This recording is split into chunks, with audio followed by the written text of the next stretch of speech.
Michael O'Connor was born in one of the poorest neighborhoods in Chicago. His father was a strict, withdrawn man who worked in construction, but everything he earned went towards paying debts and feeding the family.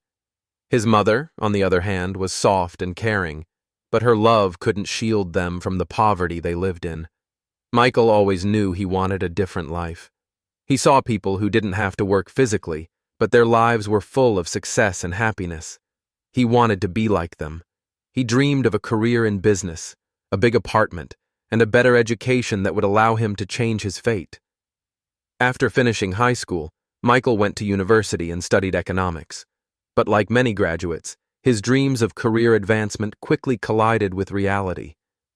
After graduating, he struggled with unemployment and finding a job. Though he was determined, the job market didn't provide the opportunities he had hoped for. Friends he'd met couldn't help him find work, and bills piled up. In the evenings, Michael would sit at his table, listening to the shouting from the neighbor's house, and he could see how his dreams of a better future were slipping away. All he had was faith that one day his life would change. Everything changed when he met Jacob J. Winters. Jay was an experienced businessman with connections that allowed him to bypass most laws. He appeared to be everything Michael had hoped for: successful, smart, always in the middle of things, surrounded by people who could offer much. To Michael, Jay became a connection that opened doors to a new world. One evening they met at a bar in Chicago.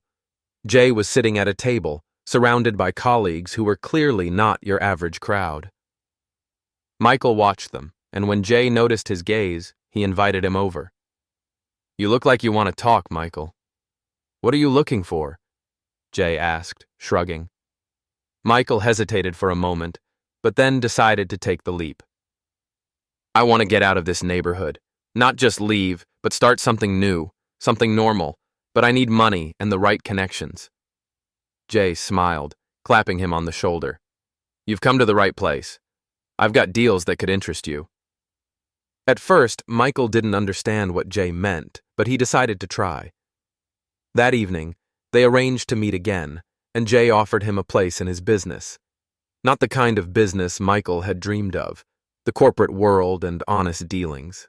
No, it was the kind of business Michael didn't know about. Jay spoke of real estate, selling contraband, and sometimes simply convincing people to do what needed to be done to succeed. "You won't do anything bad, Michael. You'll be making money, and no one will notice what's happening behind the scenes," Jay assured him. Soon, Michael realized that his new life began not with legal businesses, but with contraband. Initially, it wasn't too difficult. Buying and selling goods, small manipulations with real estate. But Jay and his partners started involving him in much more serious things. Michael began to enjoy the money and the connections, but he was starting to sense the danger. "You're not just making money anymore, Michael. You're getting into something deeper," Jay said one day as Michael was running errands for him. Michael began to feel like the world was changing around him, and before long, he had become part of the very world he had once feared. The money was flowing in fast, and it felt too good. But there was a price. Over time, Michael became increasingly involved in the business. At first, his involvement was limited to simple tasks: moving goods, meeting clients, handling logistics. But the more he worked with Jay and his partners, the more he realized how much his morals were beginning to blur. He no longer felt guilty when the money came in fast, and it seemed easier to continue living this way.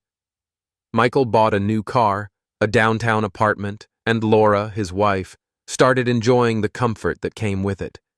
She was happy, not knowing where the money was coming from. But deep down, Michael knew everything came at a price. He was no longer the man he once was. The business he had become a part of wasn't just about money anymore. It was about power, control, and the unspoken rule that you could never leave. But with every new step he took in the dark world, Michael began to feel that his peace was only an illusion. He began to look at himself in the mirror and see someone different, someone he didn't recognize. When Michael had accumulated enough money, he began thinking about leaving the world he was in. He didn't want to risk Laura's life or his own anymore. He decided it was time to leave it all behind and start fresh with her. "I don't want to be a part of this anymore, Laura," he said one evening as they sat together in their new home away from Chicago. "I'm tired of it all. I want a normal life." Laura looked at him in disbelief. "Are you serious? You've been part of this for so long and now you want to leave? Don't you know they won't let you go that easily?" Michael stayed silent. He knew she was right. Leaving wasn't going to be easy, and it wasn't going to be without consequences. Jay wouldn't just let him walk away. But Michael was resolute. He knew he had to leave. He had to get out, for their safety, for his sanity.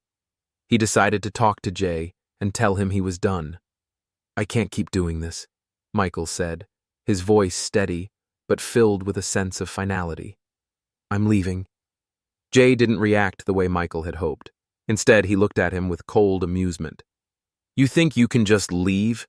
You know how this works, Michael. You don't just walk away." Michael understood. It wasn't just about leaving. He knew Jay would never let him go. He had no choice but to face the consequences of his decision. A few days passed. Michael felt that they had returned to some sense of normalcy. But then, one evening, everything changed. It was like a nightmare. The knock at the door, and the moment everything shattered. At first, they heard a noise outside, then a loud banging on the door. Michael quickly rushed to the window to see who was there, but didn't get a chance to react. Two men in masks were standing on the porch. Laura felt the cold shiver run down her spine. She didn't know what to do, but Michael was there with her. "Open up!" they shouted from behind the door. Michael grabbed the knife he kept close, knowing these men weren't here for any good reason. When he opened the door, they immediately overpowered him, binding his hands, and one of them pointed a gun at Laura. "We came to take what's not yours, Michael. You thought you could leave, but now your life is in our hands," one of the thugs said. "You can still come back, but you'll have to pay the price." They threw Michael to the floor and began tormenting Laura in front of him. Michael was paralyzed with fear and rage. He couldn't do anything. All he could do was watch as Laura suffered because of his mistakes. "You're the one who brought this here, Michael. It's all your fault," the thug sneered. Michael felt his insides churn. He couldn't understand how he let it all come to this. After the thugs left, leaving them in ruins, Michael sat in the corner of the room trying to comprehend what had just happened. He tried to justify himself, but he knew it was all his fault. Laura couldn't stay with him anymore. She couldn't forgive him for what had happened. "You killed us, Michael," she said, not looking at him. "You thought you could get out, that you could leave them behind, but you brought it here. I can't be with you." Michael tried to explain, but Laura couldn't listen. She left their home, leaving him alone with the consequences of his actions. He had lost her forever. He knew he would never live the way he once had. He had thought his past had finally caught up to him. He was no longer the person who could return to normal life. After Laura left, Michael became obsessed with revenge. He couldn't just sit idly by and watch his life completely fall apart. He decided to go back into the world he had once been part of, but now, he wasn't afraid of them.